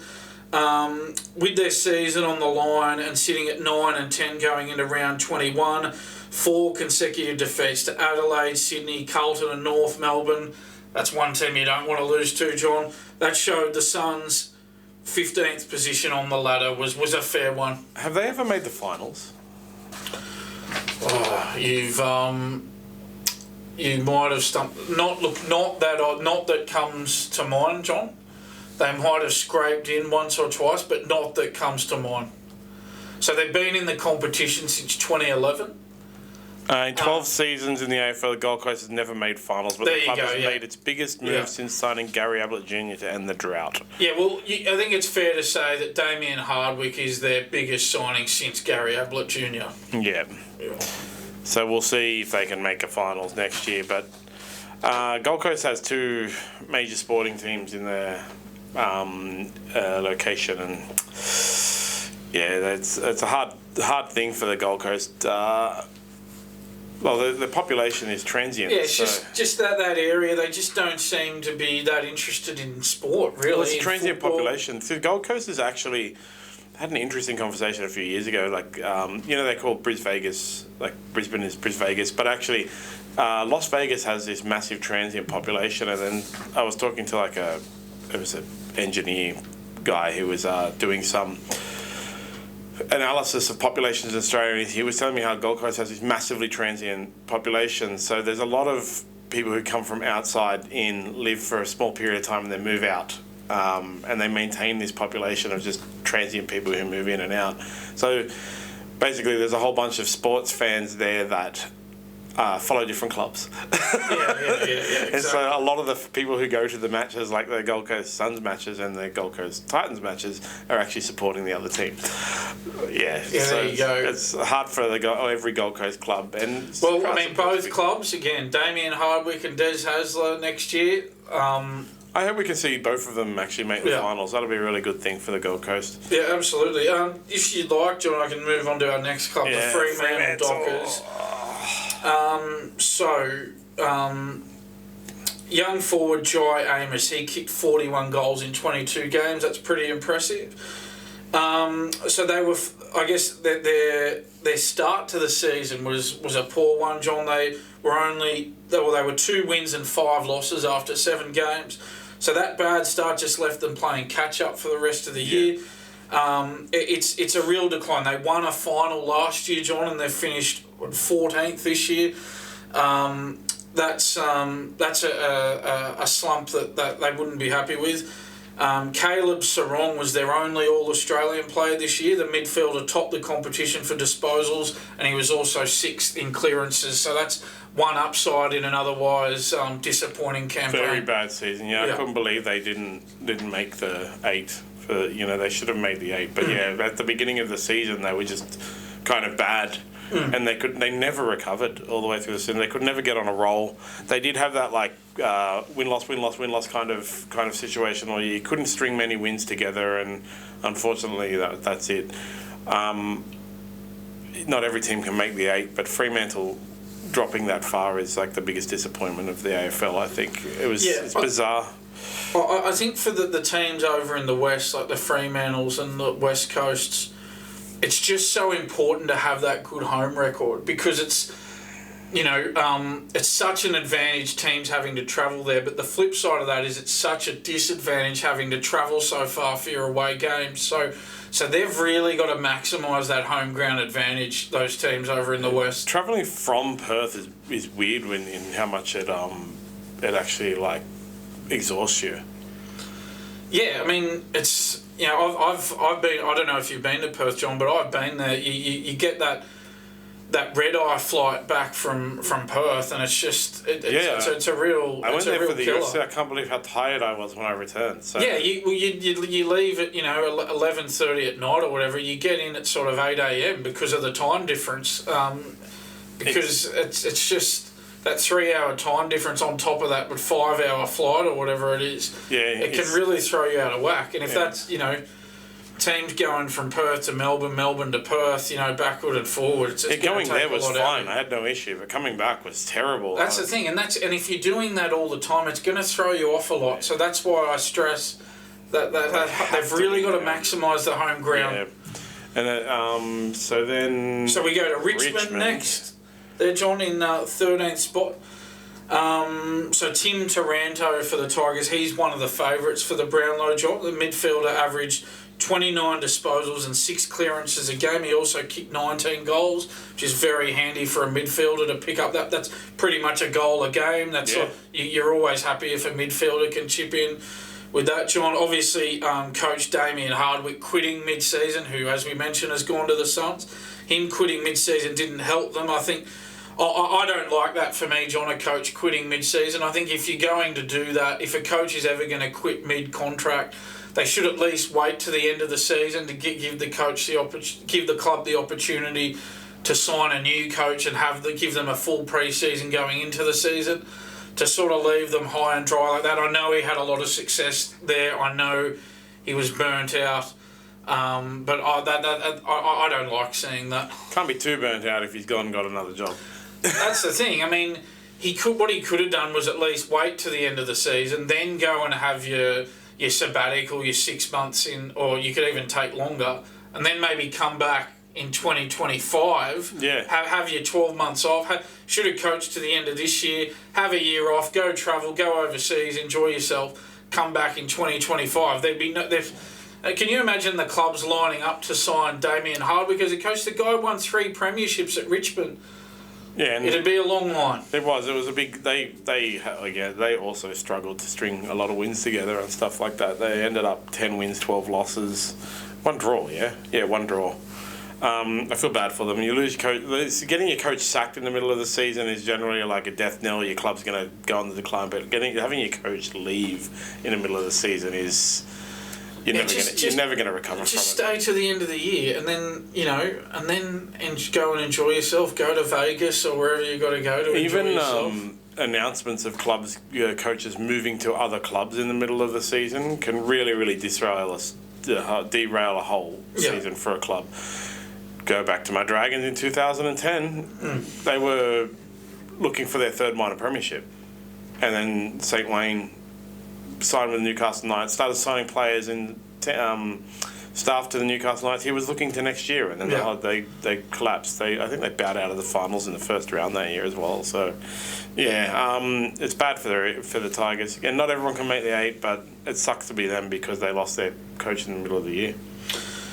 Yeah, we can move on to Geelong, John. Very disappointing after winning the premiership in 2022 to then back it up and miss the 8. And that's much less common in the AFL to see that happen. It doesn't happen that often in the NRL, but of the two codes, it'd be more likely to happen in the NRL. In the AFL, the clubs often have that far more sustained success. Yeah, they go through cycles in the AFL. Yeah, 100%. So, the... 1 second. Sorry. Oh, Producer John is asking me to move over. Sorry, all Producer good? John. Okay, we're all good. I think a main point of concern for Geelong this year, John, was Cam Guthrie. A toe injury saw him only play 6 games for the season. I think they really missed Joel Selwood this year after he retired at the end of 2022. I guess it's a positive and a negative, John. Defender Tom Stewart had the most disposals for them this season. He averaged 23 a game. But that's a concern that your most disposals are coming from a defender and not a midfielder. Yeah. You're getting a lot of drive out back, but you're not getting any drive from the midfield up forward. That's a real problem. Yeah, you don't want to be having your defenders... That means your defenders are also having to do a lot of work, right? So... That means it just means that you want that stat to be your midfielders. Yeah. Your midfielders are the ones you want to have the most disposals. The fact that they're not, well, it's no surprise they missed the top 8. That is decline. Yeah. On to Essendon. Yeah, Essendon. So look, I thought that the last 7 games were a real problem for the Bombers. They only won 2 of those and lost 3 of those games by more than 70 points. 2 terrible losses in their last 2 games, John. 126 points to GWS and 12 goals to Collingwood in their last 2 games. Yeah. A shocking way to end the season. One upside, Kyle Langford kicked 51 goals. A very good season from him, but otherwise disappointing finish, John. Yeah, they looked like they were going to make the 8, actually. If I just try, it was around 5 rounds ago or something like that. Around 20 or Essendon, was it? No, it was even earlier than that. So they looked like they were going to make the 8 earlier in the year. They were going okay, and then they really wanted. There it was. So around round 18 in that kind of period was when they just fell down. And yeah, like they became like a way to get your percentage up in the last few rounds. Yeah. Yeah, well, they did for GWS and Collingwood, that's for sure. And so they really did them a big favour. They really improved the GWS percentage like massively, and that was, we talked about in the. Yeah, you'll take a 126-point win any day of the week, John. They had that final round game where they could have moved up in the ladder because their percentage had already been improved so much. So yeah, they were a bit of a joke team at the end for Essendon. Adelaide. Yeah. Yeah. So they. Obviously, they missed out on the finals only because of that highly controversial goal umpiring decision in that game against the Swans that they lost by a point there, John. I mean, they won 8 games last year and 11 this year, so they are improving. That's an upside, definitely. So Adelaide had 2 wins and 7 losses away from home compared with their record of 9 wins from 13 games at Adelaide Oval. So... Again, we talk about these interstate teams and the travel.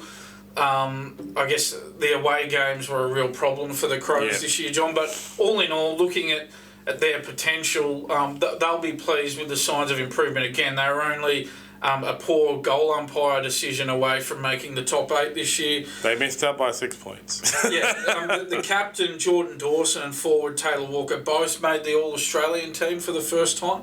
Walker kicked 76 goals in 22 games, while overtaking Tony Modra as the Crows' all-time leading goal kicker. He only just missed out on the Coleman medal to Carlton's Charlie Curnow. In the last round, yeah. John, so while they didn't make the 8, the Crows, I think that there's a lot of signs of improvement, a lot they can be happy about going into 2024. Yeah, and if they move up any further, they'll be in the 8. Really. Because one port, it was out of their control too. They should have been in the 8. If there was any justice, they would have been in the 8. That was a poor decision by that goal umpire that cost them. So they missed out by 6 points, so they would have still had to win another game. They would have, yeah. Maybe I'm getting a bit too carried away there, John. I'm getting on a bit of a roll. No, Sydney Swans deserve to be there. No bias. I will be wearing my Sydney Swans jersey next week. The Bulldogs... Yeah, hopefully they're still in. Yeah, the Bulldogs, yes. The poor Bulldogs. So they right up until the last minute, basically, they had the chance to make the 8, and unfortunately, they didn't. They were banking on... Who was it? The GWS losing, right? Yes, they were banking on GWS losing. GWS managed. So GWS won that last game against Carlton to get in, yep. Although they would have...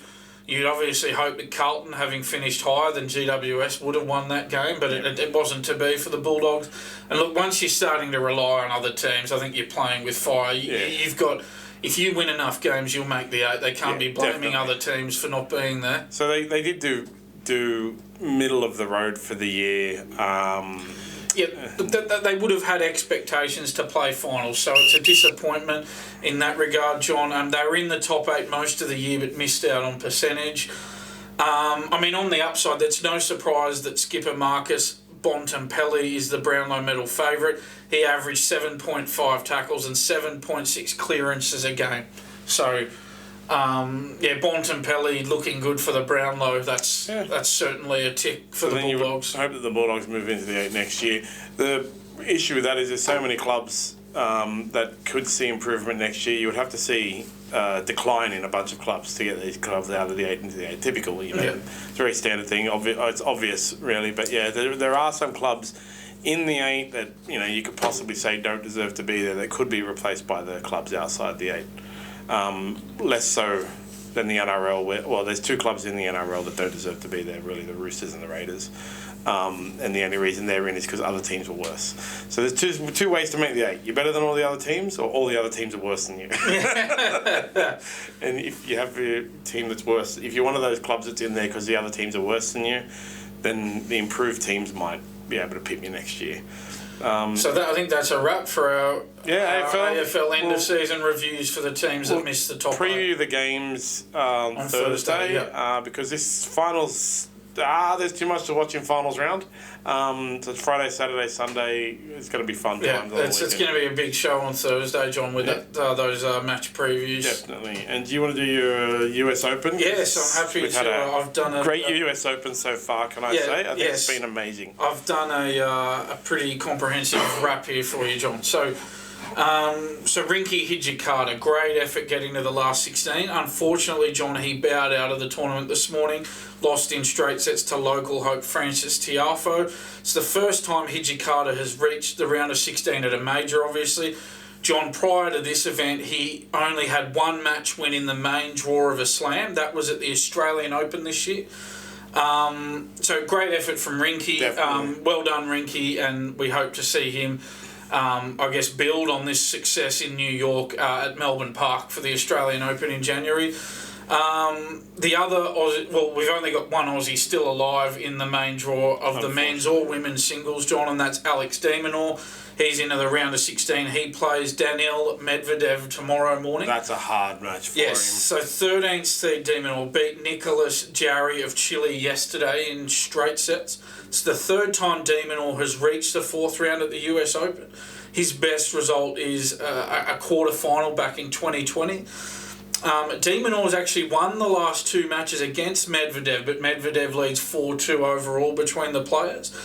On to Novak Djokovic, John. He struggled to beat countryman Laszlo Djere in the 3rd round. Djokovic was down 2-0 but came back to win in 5. The bookies knew what was coming in this one, John. I checked TAB Sportsbet when Djokovic was down 2-0 and up 3-0 in the third, and he was $1.34 favourite to win, and Jer was $3.20. Even at that stage, even with Jer up 2-0, Djokovic was still favourite to win. This is the thing about him, like we talked about. He just doesn't allow it. It's just like, no, that's not happening. It's like he's the master of his own destiny. Yeah. He really is. He just no. So, do you think the reason he struggled against in that match was because they actually might train together? Yeah, look, it's possible. It's a bizarre one, isn't it? I mean, he just goes to sleep at times in matches, Djokovic. He really does. I think he's unlike the other members of the big three in that regard. I think Nadal never goes to sleep. Nadal plays every point like it's his last. He plays every point like it's a match point. And Federer, I think, of the big three, I think Federer is the best at really putting someone away. Really just... he doesn't just nail them to the canvas. He punches them out of the ring, John, to use your sport, the UFC as an analogy. He doesn't just knock somebody on the canvas. He punches them out of the ring. Djokovic is the one of the three who has the most trouble with that. He goes to sleep in matches. So that's the 8th time Djokovic's come back from 2-0 down at a major to win. He went for a long period where he didn't drop a set as well. A few years ago where he won like 1 million sets in a row, but it's become creeping into his game a lot more, this like dropping the first couple of sets and then having to come back. But the bookies always know it's all rigged. And so while Djokovic actually plays Borna Grgic of Croatia in the 4th round today, and to be honest, John, they'd just gone on court before we started the show. I'm not sure if you want to let's check what's going on. Check a score update there. See how Novak's going. Oh God, I can never spell his name though. In his 4th round match.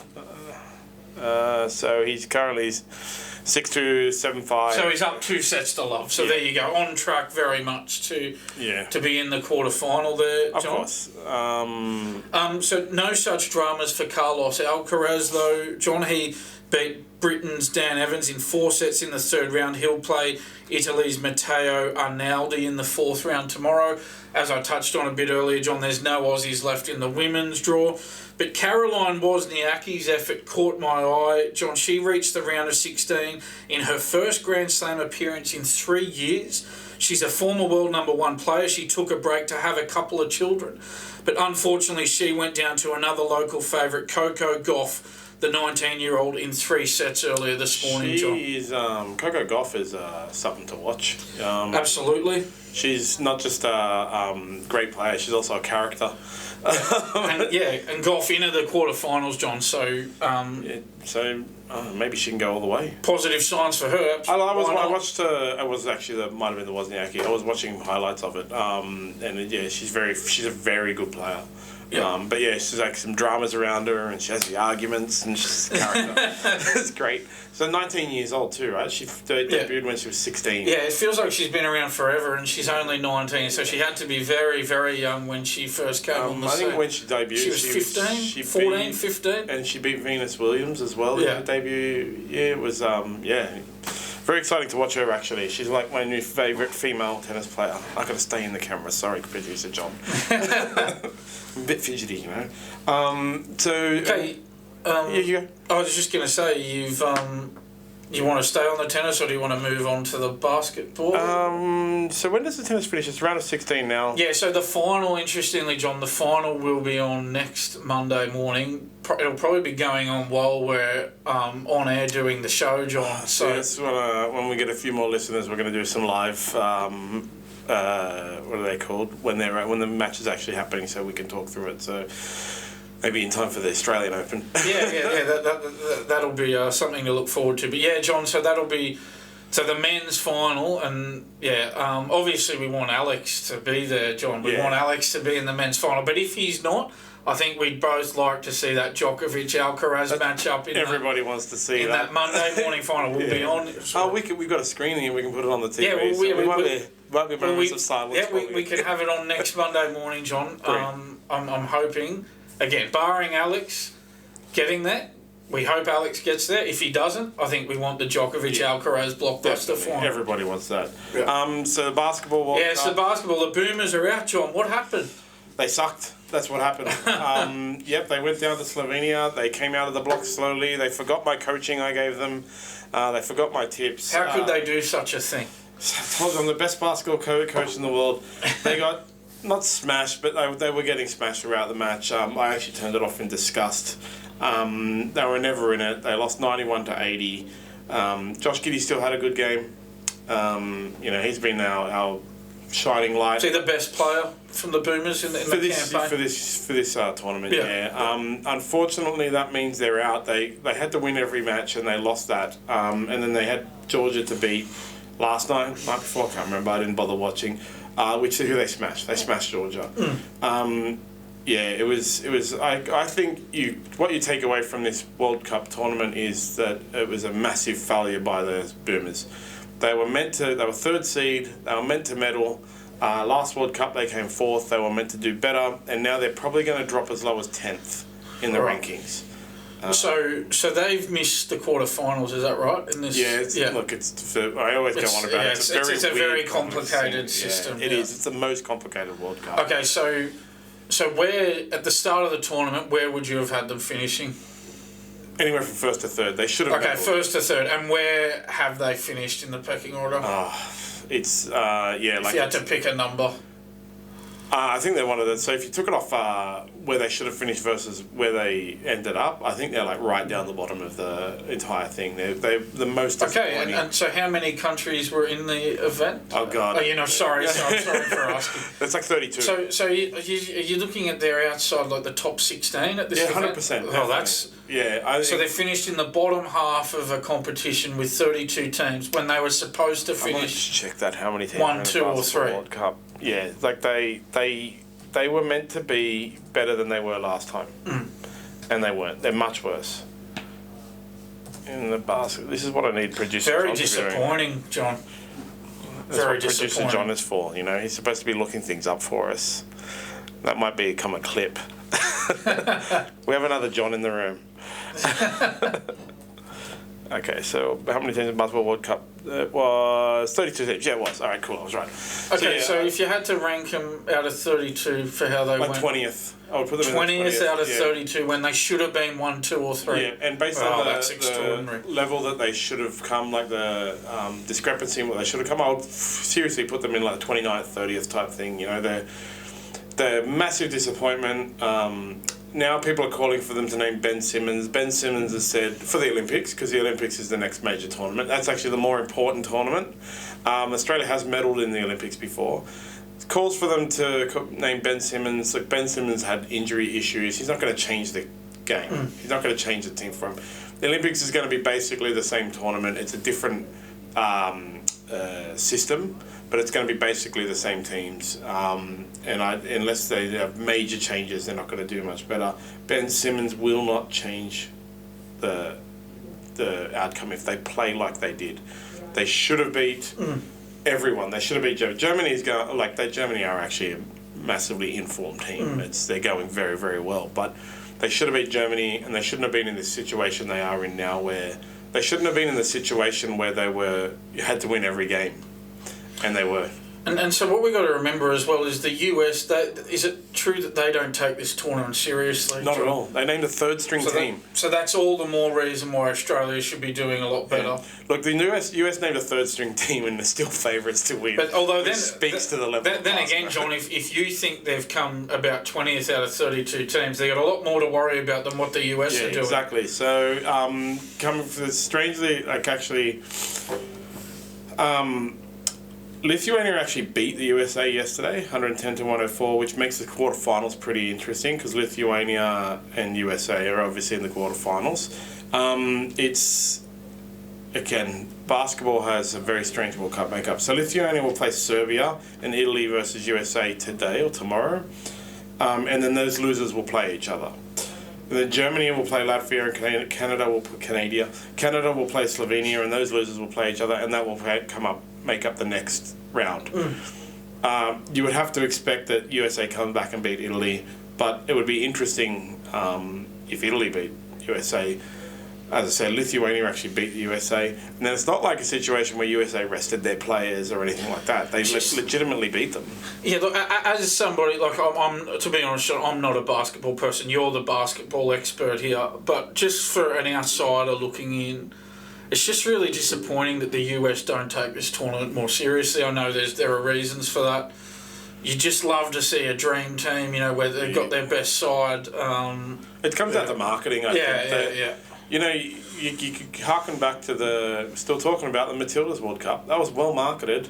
Again, free to air. The FIFA obviously probably widely considered the best sporting organisation, best organised sporting organisation in the world. Now they don't have all that corruption. Thank you, FIFA. Selling the broadcast rights and then marketing. Like we had for the Matildas, like buildings in the city with Mary Fowler on it and Caitlin Ford on one side, whole buildings. And for the Basketball World Cup, it's like, hey, here's a billboard on the Anzac Bridge that says get ESPN Plus, neglecting to mention that it's also on KO. It sounds like you are frustrated with basketball's lack of profile here. Yeah, 100%. And the NBL is entertaining. It's fun to go. Everybody should go watch, support the teams. A lot of our local Australian players were in the tournament as well. Guys who actually play in our local competition, like local, our national competition. There was a majority made up of them. There was 9 NBA players in the squad. And now, calling for Ben Simmons to be included is absolutely ridiculous in my book. So why do you say that? It's not going to make any difference. It's a... Really? Yeah. He's not going to make a difference. He's a great player. Yeah. He's a little bit old and he's had injury issues and he hasn't had very many runs on the board. He has a year to build up form and stuff like that because the Olympics is next year. But he's not going to change the whole culture of coming out of the block slowly, losing to teams that you should beat and stuff like that. So why isn't he playing? Is it? I think he's injured and he just is... Superstar players don't play in the Basketball World Cup. Yeah, right. He has been injured and stuff like that. He hasn't played a lot of basketball in the last year, but superstar players. It just sounds like, again, as an outsider, not a basketball person, it sounds like the NBA has a lot more power than these international bodies. Definitely. And they just can't get the players away from the NBA. But it's a bit weird that everyone wants to win the Olympics, but America, got to win the Olympics. So when you see the Olympics next year, you're going to see the best players in the world. That's what we want to see. We want to see the LeBron Jameses in the Olympics and in these events. That's the next major tournament. There are only 2 major tournaments in basketball around the world. It's the Olympics and the FIBA World Cup.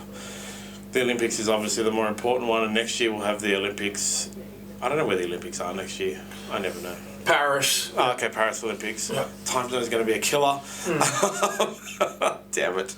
Only 3 years between Olympic Games, with the Tokyo Olympics being held over to 2021. It was good lockdown TV back in 2021. It was. I watched all the judo, all the wrestling. It was great.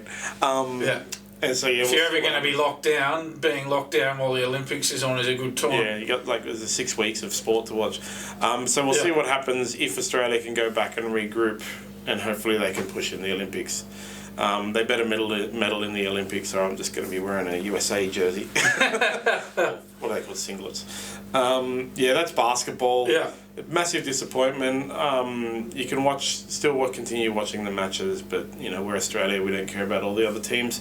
I would expect it to be, in theory, USA, Canada first and second, and we'll see what happens. You got some UFC for me, John? Yeah, so yesterday was the Gane versus Spivak title contender fight for heavyweight. Obviously, John Jones is fighting Stipe Miocic in November, and there's a few heavyweights hanging around that needed to do some title eliminators to be the next to fight. Whoever fights the winner of John Jones versus Stipe, which is going to be John Jones. Sergey Spivak is meant to be the up-and-comer, big thing. Cyril Gane actually just picked him apart, TKO'd him in the second round. But the problem is John Jones dominated Cyril Gane when they fought. It was a submission in the first round. Gane obviously wants another fight with John Jones, but nobody can see it going any differently, and it's a big letdown for UFC fans that Spivak got beat up so badly because we wanted him to be one of the title contenders. The last one now is Pavlovich in the heavyweight division. He's a knockout artist. He's won every single fight in the first round by knockout. So it'll be probably him versus Garn will be the next fight we see. And then whoever wins that will fight John Jones. Do you think, again, this is another sport similar to basketball where your expertise is much better than mine, obviously. Do you think, is there a bit of an issue with the UFC? Do you think should it be on sort of every week, or should they space out the fights a little bit more, or how do you sort of see that? So the reason it's on every week is because of the TV deal. Yeah, okay, it's about TV. Yeah, so of course it is. ESPN bought the TV deal just before COVID, actually, just before the lockdowns. And that's one of the reasons why the UFC was up and running so quickly in COVID, because the deal hinged on a minimum number of games being played to be paid. And the UFC, which is owned by Endeavour Group, was looking to publicly list, so they had to make sure their revenue was up and stuff like that. There's a lot of fighters in the UFC, that's the thing. But there are a lot of divisions some divisions that don't have the depth, and it shows in the fact that there's so many UFC events. But yeah, it comes down to money and broadcasting deals. Annoyingly, I think having one event every week. Look, next week is the Adesanya Strickland match, which I'll get to in a second, on Sunday. Yep. So the other fight from yesterday, by the way, was Fiorot versus Namajunas. Rose is the ex-champ who's beat current champ, Wei Li Zhang, twice. Yep. She moved up in weight. She broke her pinky finger in the first round, like a minute in. You could see she couldn't make a fist. She couldn't use her right hand. She lost that match by decision. I think she'll regroup and come back. We've got the numbered event at Adesanya versus Strickland in Australia next Sunday. And then next week... Is it Sydney, Melbourne, It's in Sydney. Yep. Tickets are ridiculously expensive, otherwise I'd be going. Okay, and next week they have a title match on a UFC fight night. So Valentina Shevchenko versus Alex, I can't remember her name, Alex Grasso. Yeah. That kind of goes to show how there's too many UFC events. You have a title match on a title fight. It's actually a title fight on a non-numbered UFC. It's not a pay-per-view. I'd love to see more title fights on non-pay-per-views. As I said, went on last week, I'd love more free-to-air. But there's too many events, and it just kind of comes down to money. I know I talk about Conor McGregor a lot. If you had to, obviously he's got the biggest profile of any UFC fighter, rightly or wrongly, that there's ever been. Who is there anybody emerging who you think has the potential to develop a similar profile as McGregor? I think he's once in a lifetime kind of. So you don't see it as being possible? No, there's the guys who the problem comes down to the guys who try to copy him. So Ian Gary is coming up and coming. He's a lightweight. So he's a massive unit. He's also Irish, and he uses Conor McGregor's lines. That's kind of what happens. Kamaru Usman famously used a bunch of Conor McGregor's most famous lines. Ian Gary uses a bunch of Conor McGregor's lines. He even uses the warrior walk, the kind of arm thingy that he does. The strut. And all it does is it makes them all look like fools. There's guys like Sugar Sean O'Malley, who is definitely a character. He was beat by Cheeto Vieira and still says he's undefeated. He got community noted on Twitter. He posted that he's undefeated and community noted. Actually, he's lost about his own record. But the problem with him is he's in a division that doesn't have a lot of quality. There are quality fighters in there, but it's a very light division. It's light on quality fighters. The division that Conor McGregor is most famous for, the lightweight division, has the best fighters, but it's dominated by Islam Makhachev, who, unfortunately for Islam, he has no personality. And that's a problem when you're trying to sell and market a sport. That's a problem. You need personalities. There's guys like Justin Gaethje, the violence, so violent, Dustin Poirier, Michael Chandler, Charles Oliveira. These are all characters who are amazing, but they can't beat Islam Makhachev. And Conor's Conor because he won 2 championships, won 2 belts. If he was how he is, that nut job, and didn't win, then he wouldn't be famous. And that's the thing. I know and I don't know how serious this is. I have a feeling it's more serious than I really give it credit for. But talk of this Mark Zuckerberg, Elon Musk fight, John, to be honest, I don't know if they're going to do it under boxing rules or under UFC it's under rules. MMA. Okay, it is under UFC rules. It's a problem when two tech giants having a fight is far more high profile than any fights between actual fighters, John. So that's a big problem in combat sports because combat sports typically have, boxing is the same, padded kind of records. The matchmakers are like one guy. Yeah. Like, the UFC obviously has employees to do matchmaking, but the promotions have like one guy who does the matchmaking. They have like favored fighters that everybody knows, they prioritize and stuff. The biggest boxers right now in the world is like, what's his name? Jake Paul, a YouTuber. He's selling, everybody. Well, I'm ashamed to admit it, but I bought a pay-per-view that had Jake Paul on it, It's just these fight sports. They just need the big personalities who sell the fight. In Australia, Anthony Mundine, he got people talking about boxing. To a lesser extent, Danny Green did. I think a lot of Danny Green's profile came from Mundine. Straight from Mundine, yeah. Conor McGregor, your Floyd Mayweathers. You need these big personalities to sell these fights, and I think unfortunately for boxing and UFC at the moment, they're lacking the big personalities. So there are some that, like I said, that try to be like Israel Adesanya is a massive personality, but nobody likes him. They used to love him, but he's he really grates people the wrong way now. And then you have some unique ones like Alex Pereira, who famously actually knocked out or TKO'd Israel Adesanya. His personality is that he has no personality. There's even a great video of one of those amusement park photos of him where everyone is like, yeah! And he's... it's great. Like, there's all these memes about him and stuff. He's my current favourite fighter until Stipe comes back. But yeah, it does come down to, like... too many fights, too many events, like you said, not enough personalities, and not enough personalities who win the championships. If Sean Strickland wins on Sunday, I'll go over it properly on Thursday. If Sean Strickland wins on Sunday, that will be the most bizarre happenstance in combat sports ever, because that guy is a weirdo. Like, he was in a motorcycle accident a few years ago, and yeah, if you listen to him on Joe Rogan, you'll get his life story, and he's a weirdo. He has no filter. He says really, really offensive things, and he's the kind of guy that UFC does not want to be edging of him. Because, you just don't know what he's going to come out with. And it'll be interesting, like, in all... Like, everybody's just putting it on Adesanya, though, because he's an elite-level striker that should knock out Strickland. But if Sean Strickland was to win, it'll be a bizarre thing for all MMA, all combat sports. But yeah, so... the sales of pay-per-view comes down to crazy... Like, Conor McGregor will come back in theory, sell more pay-per-views than anyone, like I said, because he was the champion. He doesn't have to be champion anymore, and he'll never be champion again.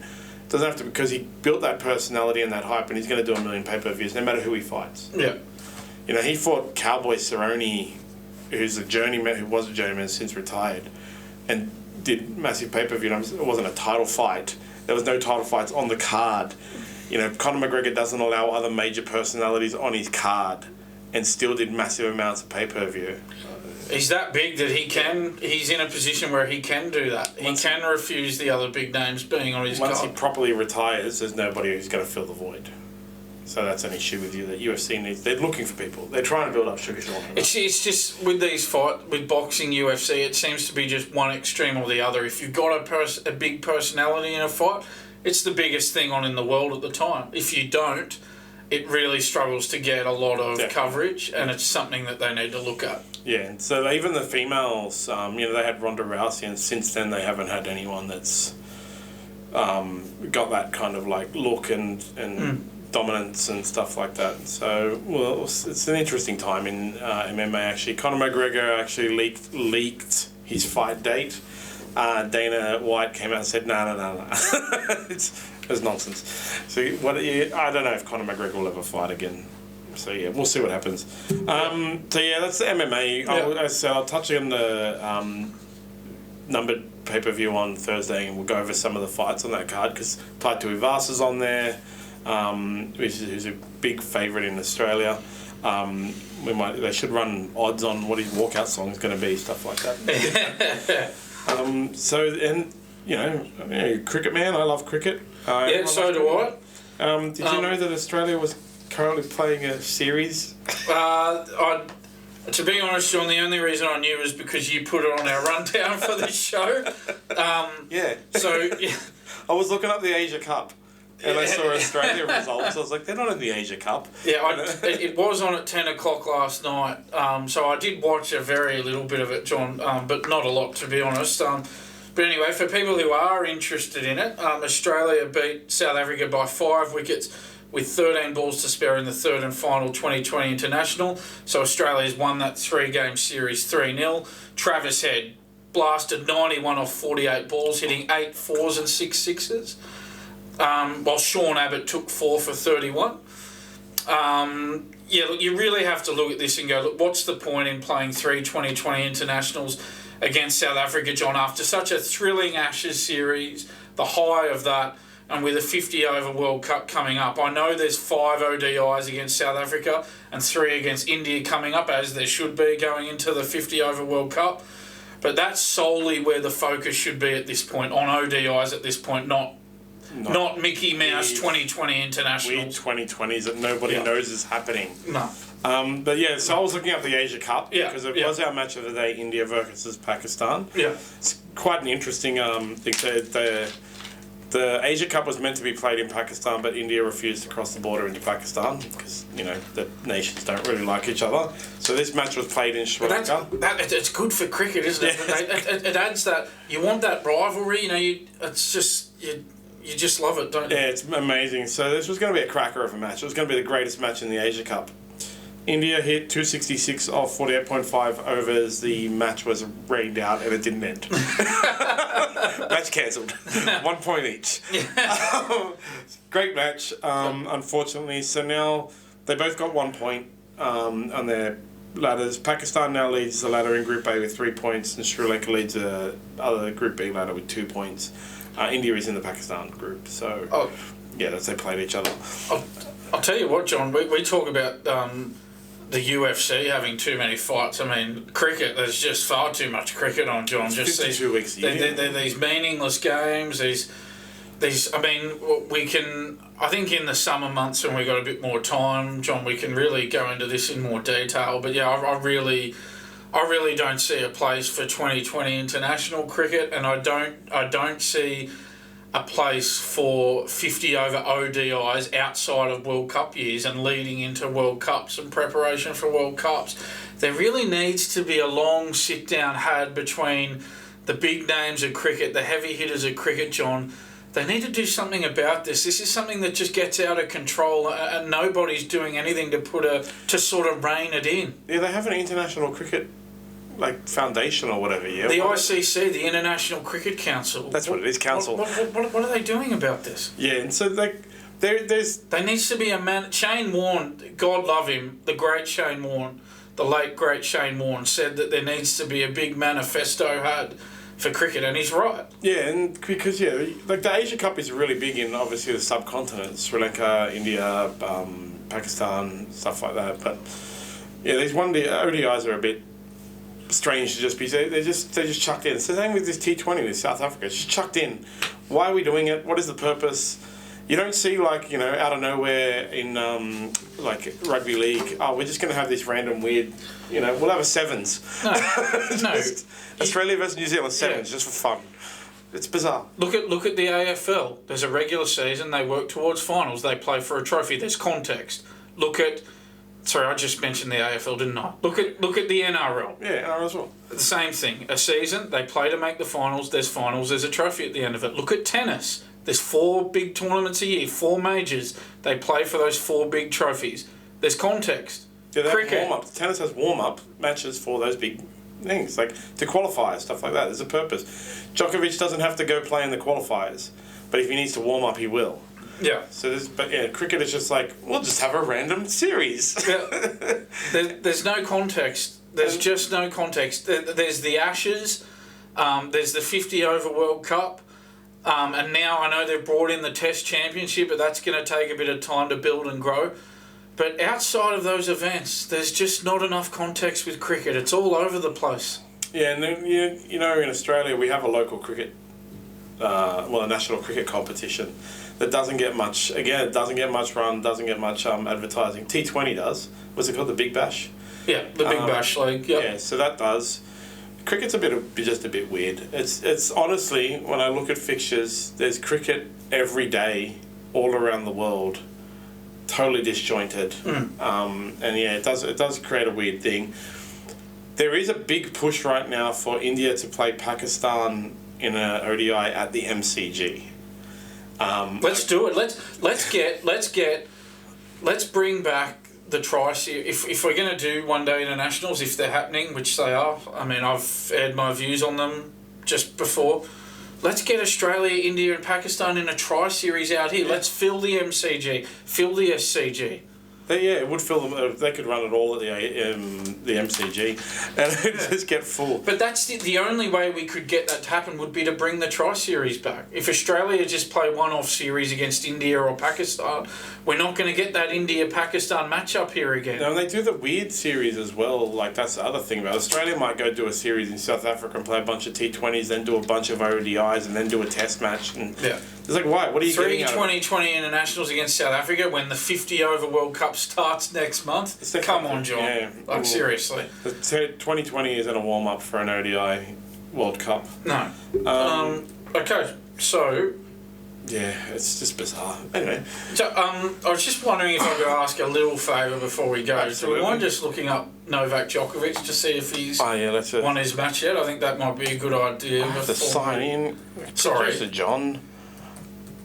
Sorry, I have a feeling it'll be done, John, but we'll see what happens.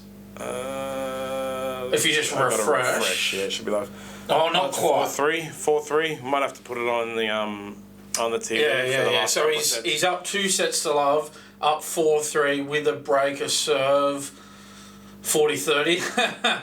He's not far off, but he's not quite there yet. There's one more thing I wanted to mention that I just literally remembered. So there was a recent world record broken for the most attendees at a women's sports match. It was a smallish town actually in the US that had 93,000 people attend. So there's this big outcry about that, which I think is quite interesting that I wanted to talk about. Like, they advertised trying to break the record. It's a smallish town. There's like 1 million people in the town, city, whatever. And they had people coming from all over to watch this netball match. And then people are saying, it shouldn't be a world record because it's scammed. They advertised that they tried to break the world record. First of all, every world record in the world, people try to break. Yeah. Nobody's accidentally doing it. Okay? That's why world records are there, right? But the fact that I watched there was a bunch of videos of it, and there was so many. Again, I've stressed this before. There were so many men at that match watching the match, and they're whining and saying, now they're only going to get 15,000, 16,000, 17,000 to the next match. If you can get 15,000 people to a girls' netball game, then you've done your success. It's a starting point. It's building blocks, isn't it? You know, Rome wasn't built in a day, John. I mean, any improvements are a good improvement. And so you could see in things like tennis where they get sellout crowds for the women's sports. You can see in the rugby league where they're getting big crowds coming early to watch the women's matches.